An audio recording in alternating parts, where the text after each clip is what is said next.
feel like that, trying to make the most that we can out of whatever we have or don't have, and it feels like we're wandering around in the dark.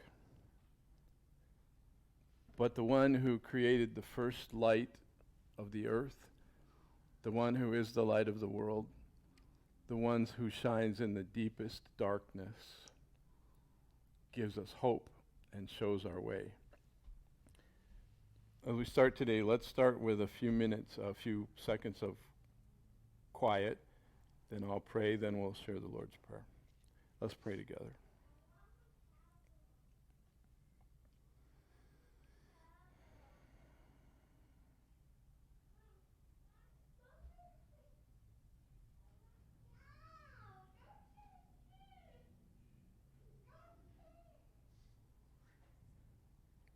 God of hope, who comes to us in even the mundane moments of our lives, we reach out to you.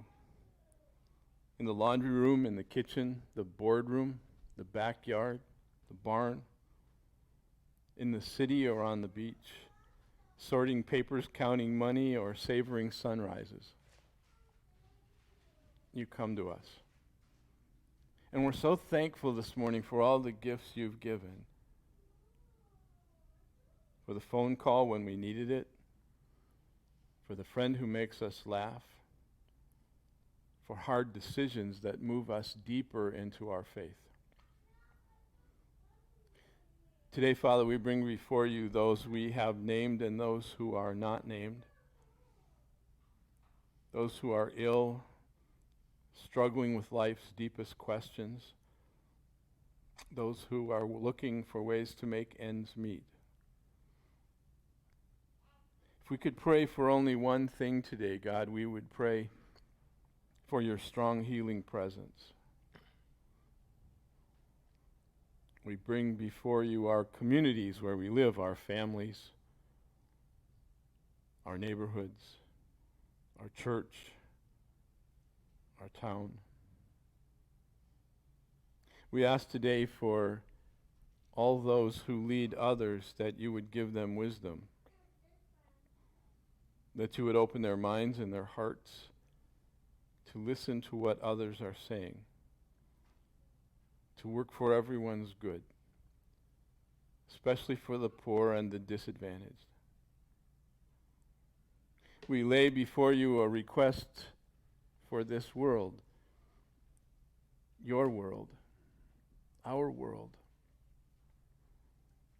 This garden that you planted and tend and care for and desire with your creative heart that we help you in its nature and its nurture.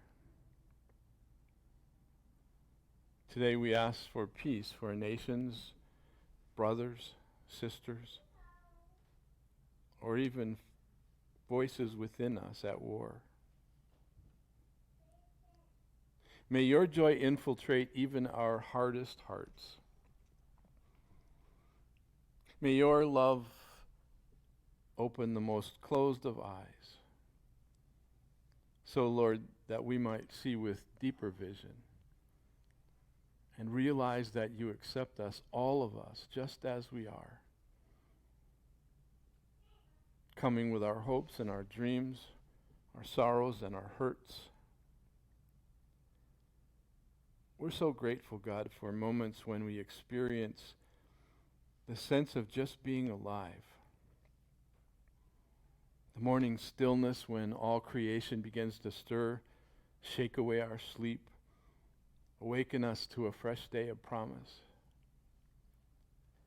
And those in 1,000 other seconds of grace lead us back to you.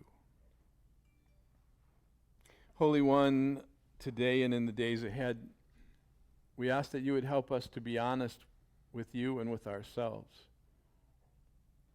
Because you know we've tucked away in some compartments in our minds hurts that we replay, anger that we rekindle, resentment that we let get us down. Partly, God, we cling to them because we just don't know how to let them go. We need you. Empower us to release them. Clear out everything that's an obstacle in our lives,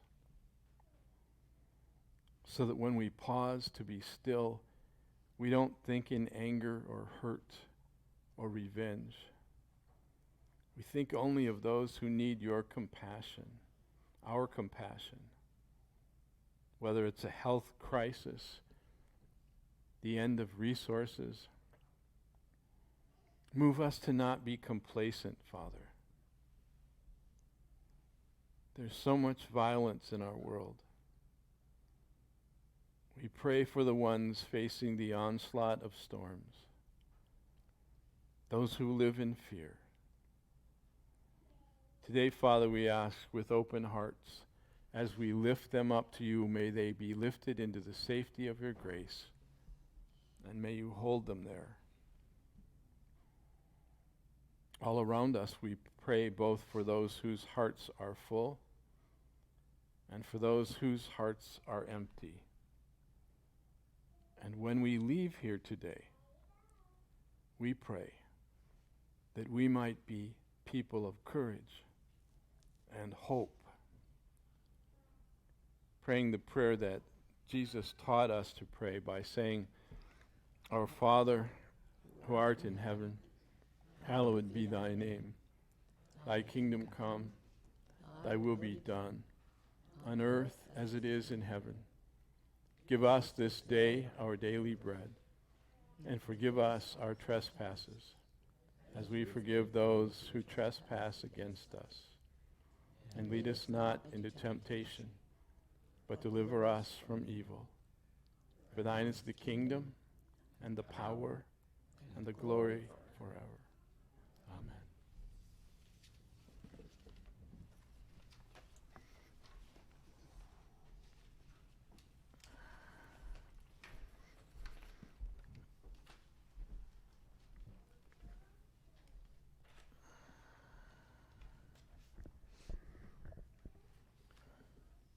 So reading from Luke chapter 12, verses 16 to 21.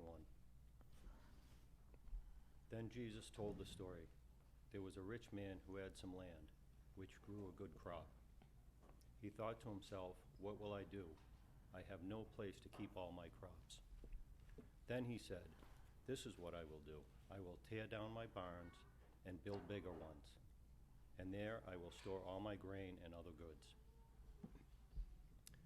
Then I can say to myself, I have enough good things stored to last many years. Rest, eat, drink, and enjoy life. But God said to him, Foolish man, tonight your life will be taken from you. So who will get those things you have prepared for yourself? This is how it will be for those who store up things for themselves and are not rich towards God.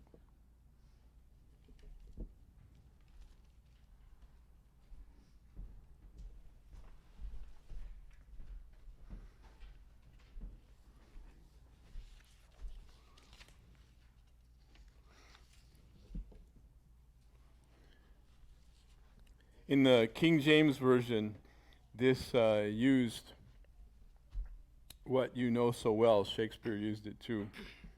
Eat, drink, and be merry. There's a book written by John Ortberg that's called When the Game is Over, It All Goes Back in the Box. And this book is Ortberg mostly writing about life lessons he learned from playing Monopoly with his grandmother. He says in there that for years, no matter what he did, no matter how he tried, he couldn't beat her. And she was the kind of grandparent who would not let you win. Finally, one summer, he figured out the problem. He was always cautious, and he never wanted to spend his money, but his grandma went with wild abandon into the game. She knew you don't win without taking a risk. She spent every dollar, bought every piece of property, then she mortgaged all of that to buy even more. She was, he says, a beast. So this one summer, when he was 10, he dragged every friend he could over to his front porch every day over summer and played Monopoly with them. And he tried different strategies. He watched what they did. He tried to figure out how he was going to beat his grandma. And finally, that fall, Ortberg said, at the ripe old age of 10, I reached the accomplishment of my life. I beat Granny at Monopoly. And he said he wasn't really a good grandson about it. He spent his time gloating and bragging and just marching around the living room. And then came the time to put it all away. All of his money, all of his hotels.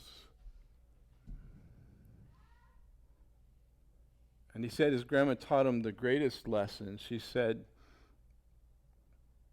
Johnny, when the game is over, it all goes back in the box.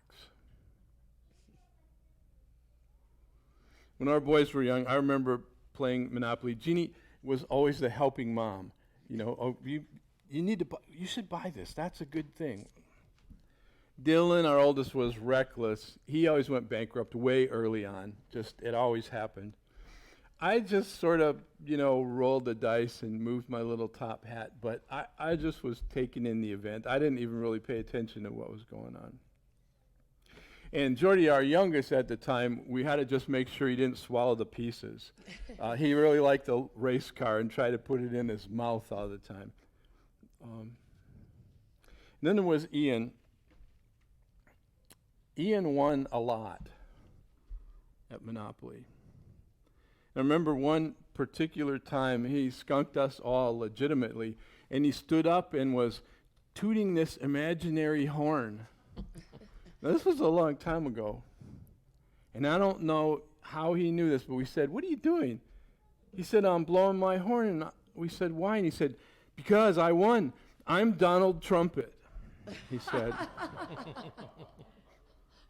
I'm Donald Trumpet. I was talking once with a guy, and he started a thought this way. He said, "If I die," I said, "If? Are you kidding me? Really? If?" You haven't figured out yet? It's not if. It's when. It's when for all of us. I was the minister of a church once that had in it the richest man in town, the richest man in the county, maybe the richest man in 5 counties. He had given the land to the church and the art museum. He had given land for developers, and big condos were up there. He collected art. He spent a lot of the winter in London. So he died, and the funeral was coming up, and I was out at a store, and a guy came up to me and said, "Bruce, Rev, how much did John leave?" Now, I don't know about you, but this is the world's greatest minister question. Every so often, people just lob you these softballs up in the air. Because I looked at him and said, he left it all. He couldn't take a single penny with him. He left everything. That's not what the guy wanted to hear. That's what it's getting at in this parable. And this is just the brief refresher version. This man was very successful. He had barns full of grain. He had more barns than anybody else, so more grain than anybody else. And then he had this harvest, a harvest like he'd never had before, and all of his barns are full. Poor guy. What a problem. He sat in his room and looked out at the fields and said, "What am I going to do with all this extra grain?"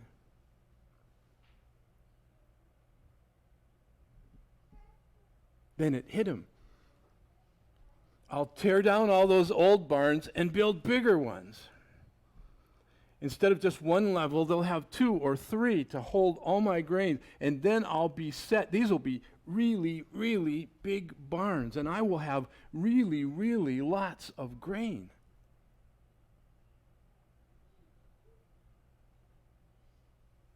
So he went to bed that night,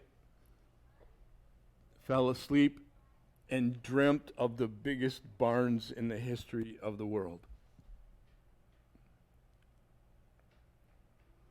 But he had a visitor that night, the angel of death. And the angel had a 2-word message. You fool. Tonight, nobody is looking for your grain. What is demanded of you is your very life, right now.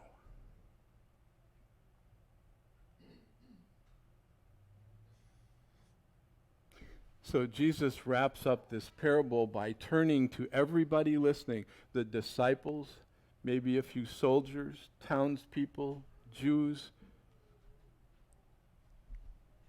And he says, to whom does that grain belong? Now, we'd answer the question, well, it belongs to his heirs. Once they fight out in court who has the real right to it, and they get a lot of rich lawyers in there to become even richer, fighting over who gets the grain. Because, Jesus said, the meek inherit the earth, but that's after probate. So they have to go through all of that. But the question remains, to whom does that grain belong? To whom does the world belong? To whom do the seconds that you and I spend, sometimes carefully, sometimes thoughtlessly, sometimes downright carelessly, to whom does that time belong? Who clicks those seconds? Who set the clock in motion? Whose time is it? I think we all know the answer. But why do we live as if the answer is different?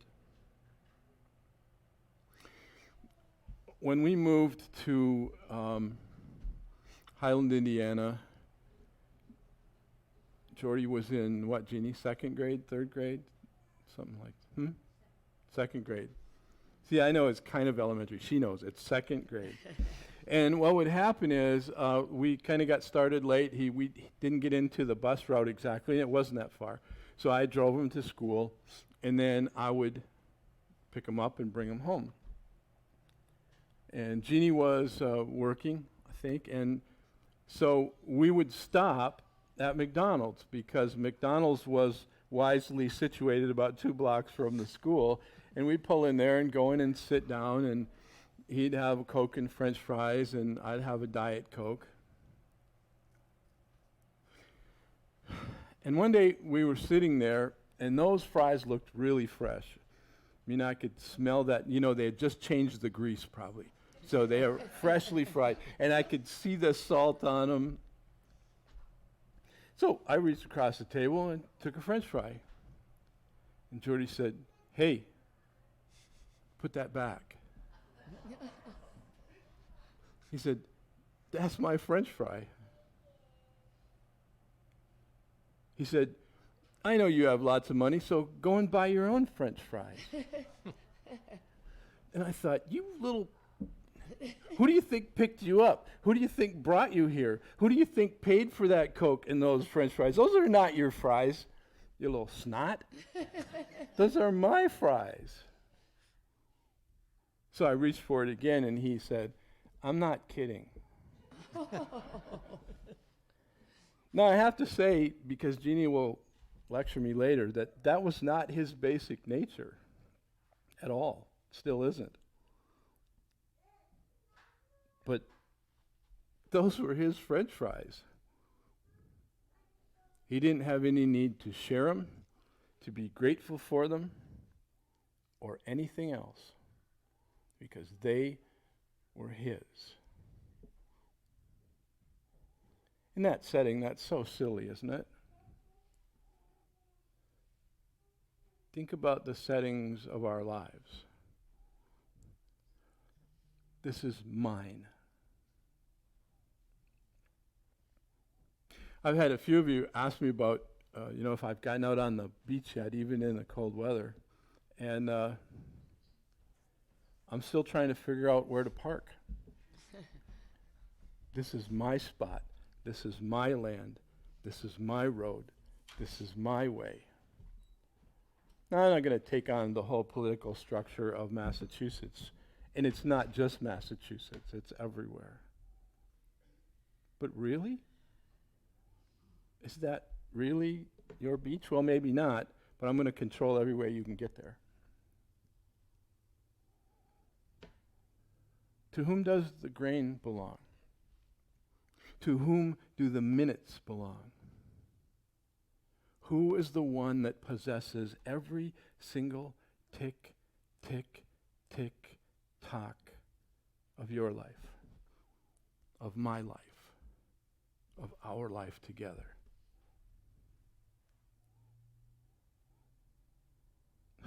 We say to God, don't mess with this. This is my time, got it? I'm not kidding. It's my time.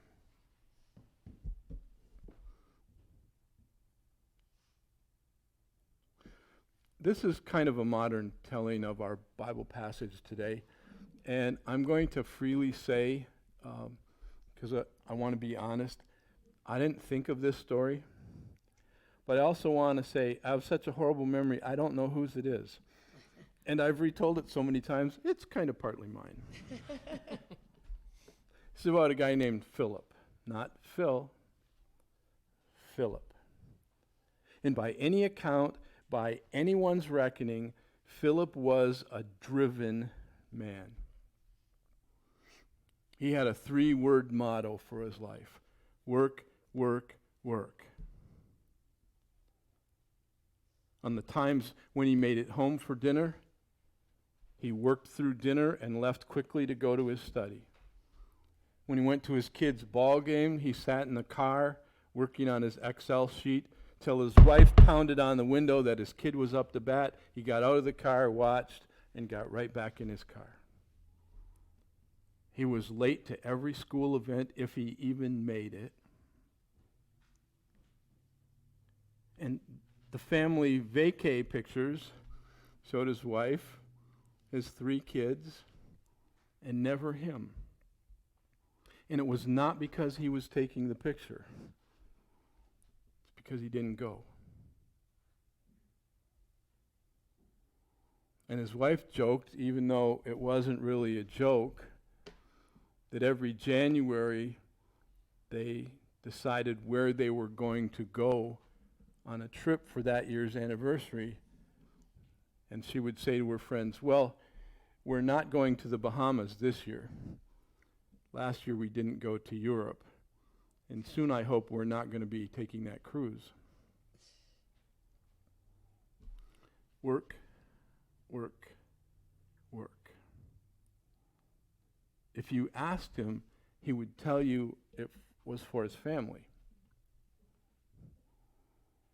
But his family would have traded it all for one vacation or one meal where they looked at each other and talked to each other. So one day, his CFO calls him into his office and says, listen, we have just landed the biggest client, bigger than the top third of our other clients. If we can make this work, we'll be on easy street. He said, but it's going to take lots of work. We're going to need more staff. We have to upgrade the computers. We need a bigger factory. We're going to have to hire a whole bunch of people and train them. Now, instead of just small letters, they were capital letters. Work, work, work. So he went home and said to his wife, listen, this will mean we've got it made. He said, it's going to take a little extra work, but once that's in place, we can go wherever you want. We'll be on Easy Street. We can get that boat. We can send the kids to the best colleges. Just a little bit more work. You know what? His wife didn't believe it. She'd heard it before. Lots of times before. So one night, they're in the family room. She's reading, and the TV's on, but he's looking at his spreadsheet. It gets to be 10 o'clock. She says, I'm going up to bed. You coming with me? He said, no, I just got one more little thing to do. I'll be up in a bit. Wasn't unusual. She went upstairs, went to sleep, and then something woke her up at 3 o'clock in the morning, and she reached over to his side of the bed, and it was cold. So she went downstairs, and there at the table, Philip, it looked like, had fallen asleep with his hand still wrapped on the mouse and the screen still charting his spreadsheet. And she went over to pat him on the cheek to wake him up, and he was as cold as the side of his bed had been. He died.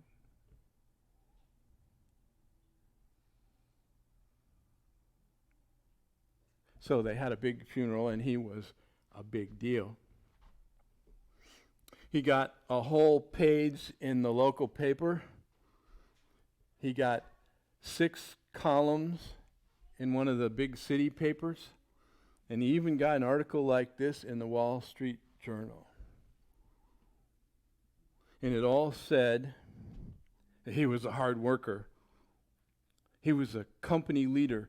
He was at the top of the industry. He was a town benefactor. He had been the president many times of his trade organization. All of those things. Had a big funeral at the church, and then this procession, the longest one the town had ever seen, to the cemetery. And people talked to his wife and patted her on the back and kissed her on the forehead, and then they left. And then the funeral people left, and his wife and kids left. They all went home. And there, as it was just getting dark, out came the angel of death, walked over to the fresh dirt on his grave, and with his finger wrote in that dirt, F-O-O-L.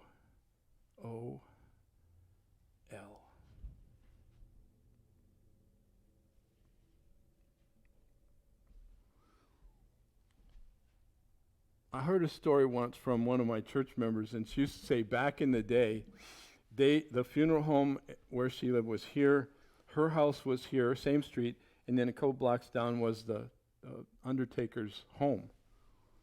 And she said he was just the creepiest kind of guy. He always, even during the week when there was no funeral, wore a top hat and a big black cloak, kind of. And she said it was the gruesome thing. Scared her as a little kid. They'd be out on the porch, and he'd be walking by, and he'd tip his hat to her grandma and wave. And her grandma always said the same thing, "Not today, Louie. Not today." But that day does come. That's the whole point. We don't know when. There's no if I die. The poet says it this way: the clock of life is wound but once, and no one has the power to tell just when the hands will stop at late or early hour. To lose one's wealth is sad indeed. To lose one's health is more. To lose one's soul is such a loss that no one can restore. The present only is our own. So live, love, toil with a will. Place no faith in tomorrow, for the clock may then be still.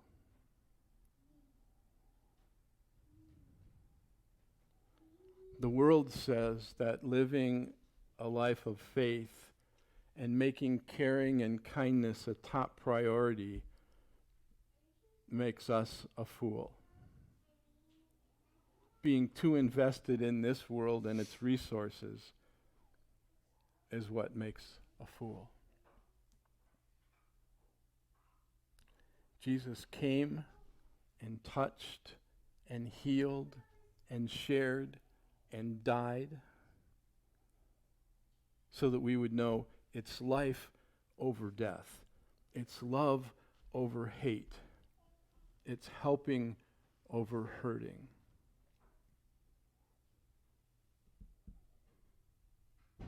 One day our life will be required of us. But what is required right now? As a biblical scholar and theologian, I would say what's required of us is to share our French fries. Amen.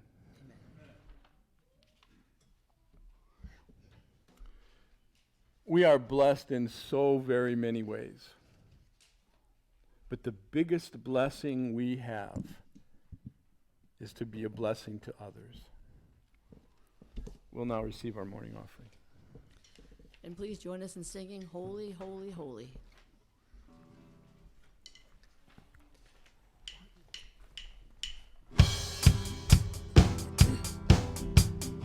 Holy, holy, holy, Lord God Almighty, early in the morning our song shall rise to thee. Holy, holy, holy, merciful and mighty, God in three persons, blessed Trinity. Holy, holy, holy, all the saints adore thee, casting down their golden crowns around the glassy sea. Cherubim and seraphim falling down before thee, which word and art and evermore shall be. Holy, holy, holy, though the darkness hide thee, though the eye of sinful men thy glory may not see. Only thou art holy, there is none beside thee, perfect in power, in love and purity. Holy, holy, holy, Lord God Almighty, all thy works shall praise thy name in earth and sky and sea. Holy, holy, holy, merciful and mighty, God in three persons, blessed Trinity.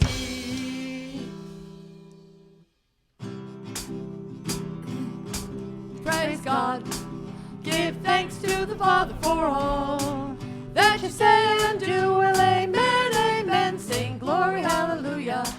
Christ the Lord is risen for you. Praise God. Give thanks to the Father for all that you say and do. Well, amen, amen. Sing glory, hallelujah. Christ the Lord is risen for you. God, you receive us with grace and forgiveness and open arms. Help us now to give to your world that way. Use this offering to serve you. In the name of Christ we pray. Amen. Amen. And please join us on our last song, Speak to the Sky. And if somebody wants instruments, they're right up here.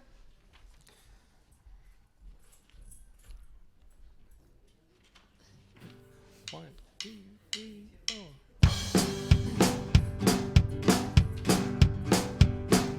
Speak to the sky whenever things go wrong, and you know you're not talking to the air, and the world will look better from up there. Speak to the sky 'cause things can get you down, and you know when you're talking to the Lord, and the world will look better than before. And if I stumble and it seems that I am blind, or if the road I'm on seems awful hard to find, and though my conversation doesn't always rhyme, I always try to find some time to speak to the sky and tell you how I feel. And you know, sometimes what I say ain't right. It's alright, 'cause I speak to the sky every night.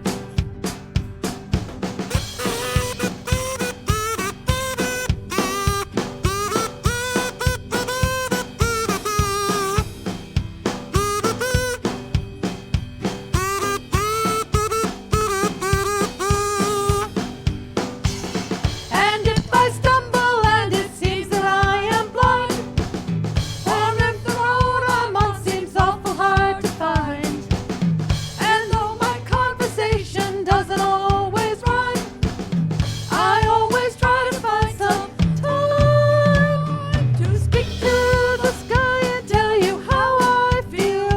And you know, sometimes what I say ain't right. It's alright, 'cause I speak to the sky every night. Speak to the sky whenever things go wrong, and you know you're not talking to the air, and the world will look better from up there, and the world will look better from up there, and the world will look better from up there. I've just found it my purpose in life. I want to be the second kazoo player. And not first string, but just the harmony. Go on your way and take with you what is yours. Grain, French fries, time. But do not hoard it. Take it to share in this world where God has planted you. Go now and grow. Go now and shine. But do not go on your own. Go in the name of the God who made you. In the name of the Father, and of the Son, and of the Holy Spirit. And all God's people said, Amen. Amen. Amen. Amen. Amen. Amen. Amen. Amen. Amen. Amen. Amen. One-handed.